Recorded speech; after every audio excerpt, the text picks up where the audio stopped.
Om Namo Bhagavate Vasudevaya. Om Namo Bhagavate Vasudevaya. Om, I bow to the Lord Vasudeva. Joy to you, friends. We're talking about the struggle mentioned in the first chapter of the Bhagavad Gita between the soul and the ego wanting to cling to its old habits, and the soul saying, no, we must rise above them. And it talks about the family of consciousness. Well, this is true outwardly and inwardly both. The Gita is true on all levels. When it talks of the war, it is true that there is such a thing as a righteous war.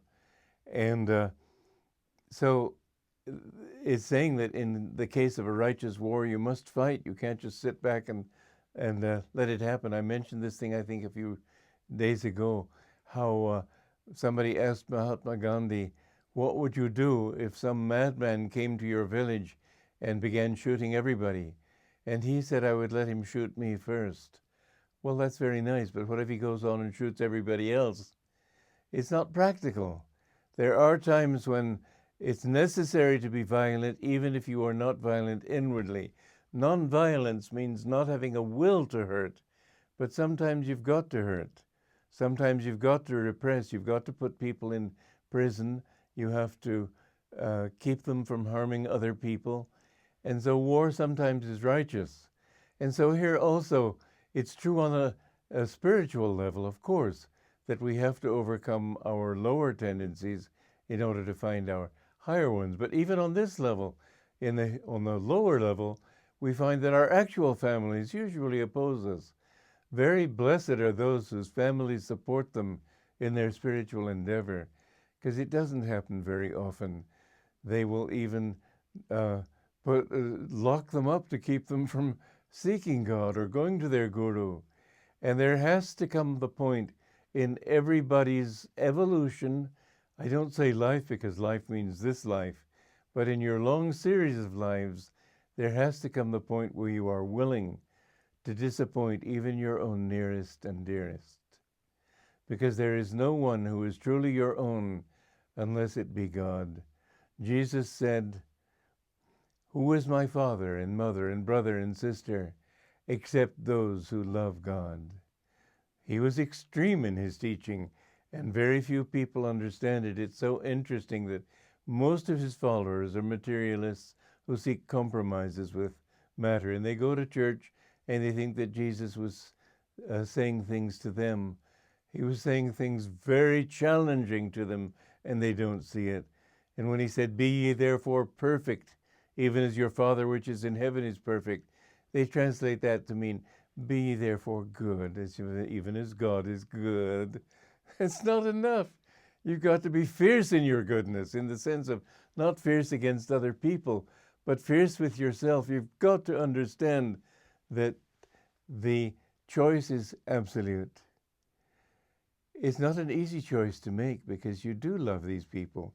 And this is why Arjuna, this is why that symbol is so beautiful of the war of Kurukshetra. Because Arjuna is saying, you're asking me to fight my own relatives, even if they fight my own higher good, even if they try to prevent me from seeking God. After all, they are my own. How can I kill them? Anybody who compromises like that, anybody who tries to go in two boats, you'll drown in the middle when the boats separate.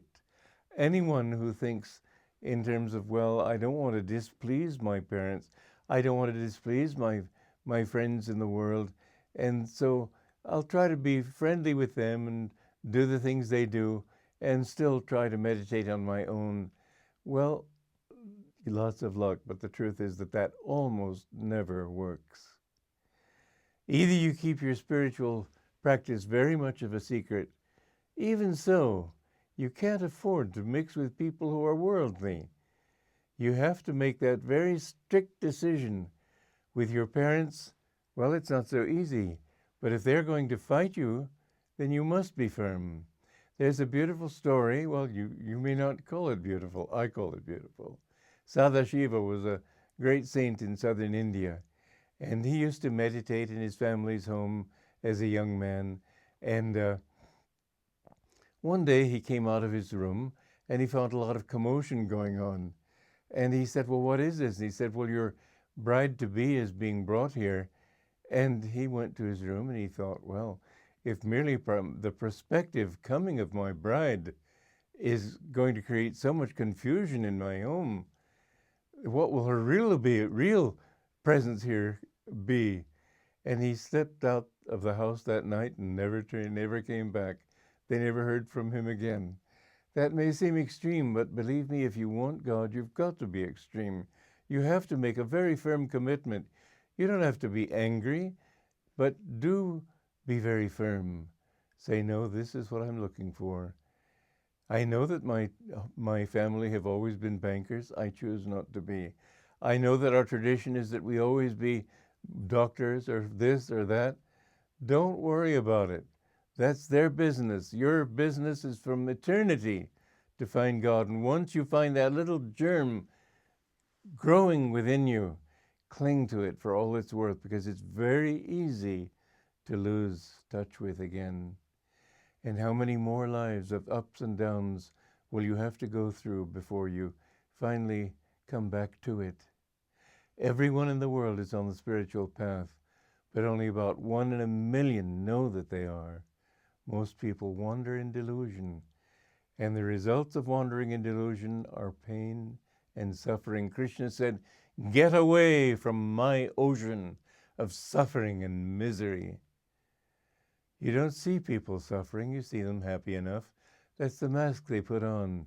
Watch them in their own kitchens, watch them in their own living room.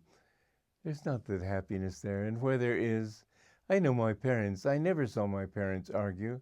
I've never heard of them having an argument. But what a compromise with happiness, sitting in the living room, reading together, and every now and then making a comment on the weather. There wasn't that kind of harmony that, to me, spells divine love. It was a compromise with our ideals. We must learn to make that choice and to make it very, very strongly. You are a child of God, and until you know who you are, you will go on suffering. Yogananda said to the center leader of his work in Mexico City, Mr. Cuaron, I lost sight of you for a few lives, but now I've found you again, and I will never let go of you again.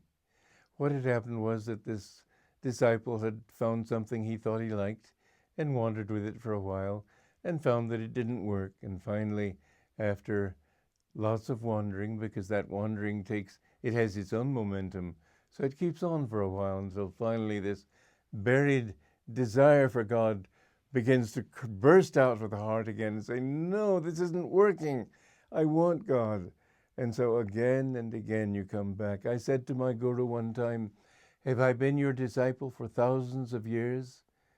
He said, it's been a long time. That's all I will say. I said, sir, I didn't want to think I was the only laggard on the whole scene. I said, sir, does it always take so long? He said, yes. Desires for name and fame take them away again and again. And I suppose desire for name and fame was what I had gone through. Otherwise, he might have mentioned something else. But all these things are absolutely worthless. The opinions of others are worthless. There's only one who can really judge you as you are, and that is God. Be loyal to him. Joy to you.